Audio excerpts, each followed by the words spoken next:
Barangay Ginebra winning the opening tap sa ating overtime period. L.A. Tenorio going over to Slaughter.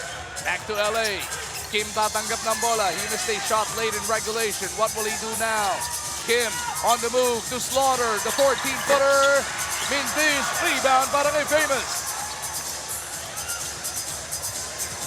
Pringle will get it across. Pinaupo na muna ni Coach Pido. Etong si Terence Romeo. Crayem dancing with LA. Crayem responsible for sending this game into overtime. Huge three-pointer. Kanina. Famous sobra. Johnson with a rebound. Still over 4 minutes remaining in OT. Tenorio down to get it on defense. Forces it up and out. Rebound picked up by Jensen. So both teams playing good defense. Both teams have yet to score here in overtime. And Jared Famous just demanding the ball right now here in overtime. Kumakayod doon sa ilalim. Ito si Famous. Nagambala ng depensa ng Barangay Ginebra.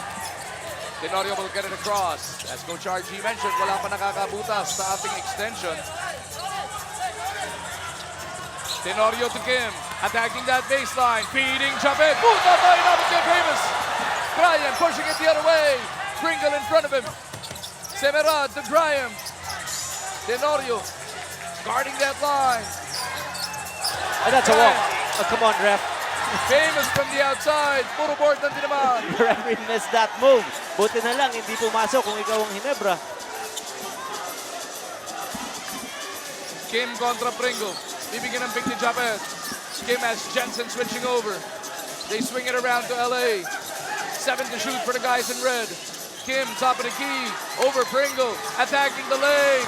Trying to go glass. Kim gets the rebound. Anong pagod na? Johnson kontra Semerad. Slaughter will offer the pick. Orlando making his move. Going to the crossover. Semerad still there with him. Orlando off the spin.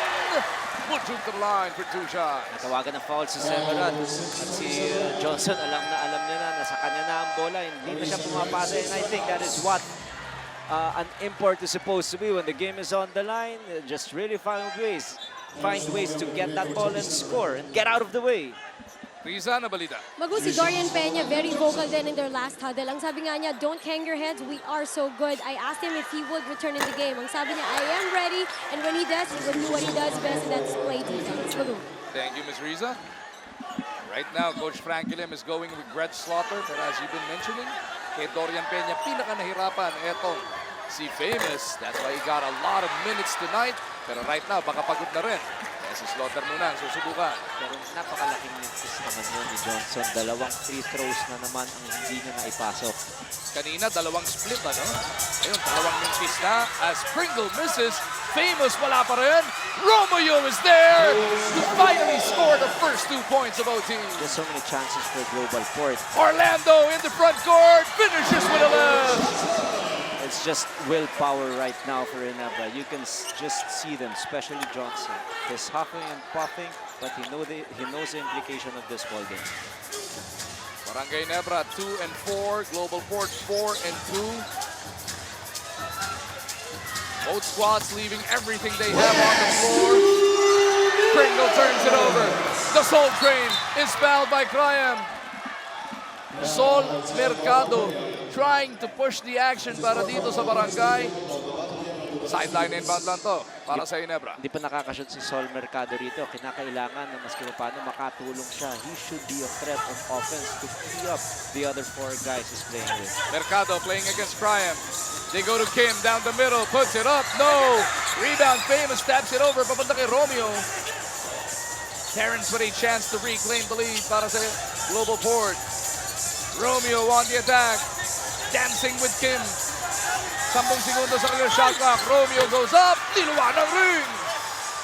Slaughter securing that rebound. That time around, just 1 attempt for GlobalPort. Mercado lost his dribble. Goes to Japet. Famous right on him. Japet trying to carve out some space. Aguilar sobra. Slaughter board. Put it up and in. That is why you like Greg Slaughter on the weak side. Especially as Famous is guarding the man with the ball. If there is a miss on the opposite end, Slaughter must collar that, and he turned it into goal. Famous is there, as well as Jensen, Pringle, and Romeo. Crayem isolated against Mercado. Famous trying to make his way over for the pick. Peña back on the floor para kay Slaughter. Romeo puts it on the deck. Down the middle. Romeo off balance. Jensen to the outside. Pringle. The shot clock is at 5. Jensen sa loob.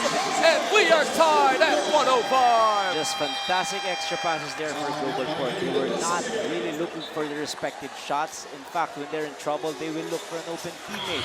And that last assist pass by Pringle, he could have taken that shot, but he saw his teammate wide open for an easy layup. For Ginebra, there's stopping in terms of defense in the last few seconds. They must sustain it up until they make a defensive stop. Coach Frankie Lim likes a veteran inbounder, but they're not really looking at any other direction. After this pass, they're going to look for Johnson on an isolation. They're going to free up the right side. Yan, kaya umalis si Aguilar. Johnson puts it up.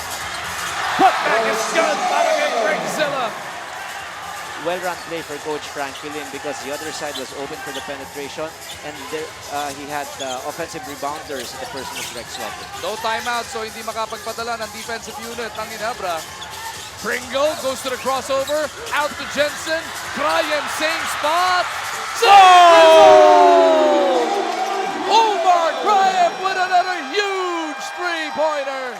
Again, the extra pass. For Ginebra, they were defending up to the third and even the fourth pass. Pagdating dun sa huli, na last pass, mau-open na. Let's take a look at the penetration there. Pringle drew the defense. Jensen looked for the extra pass. Wide open, nobody to rotate. Ginebra was just late in the rotation. We saw Greg Slaughter there, but it was not enough to stop that shot from Omar Crayem. Iwa, nahihirapan pa maglabas. Pupunta kay Japet. Aguilar surveys the floor. Goes to over to Mercado. This is a double screen, and they will free up Johnson there. Jensen extending his defense. This time it's Kagiwa. Puts it on the floor. The spark down the gut of the defense. Yes! There's a certain Crayem maglalabas. Targets niya sina Jensen, Famous, Pringle, and Romeo. Romeo on the breakout. Doesn't get the pass. Pringle will come to the leather. Johnson bantay niya. Pringle to Jensen. Faking the pass. Putata ni Japet!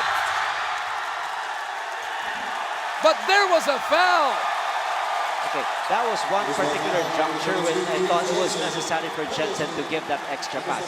But instead of giving that extra pass, he tried to launch that shot, and Japet Aguilar, who's averaging 2.5 blocks per ball game, was just there and using his outstretched arms. All-important free throw for Japet, and he nails the first one. Our situationer, Ginebra can still afford one foul at wala nang timeout sa magkabilang kupunan.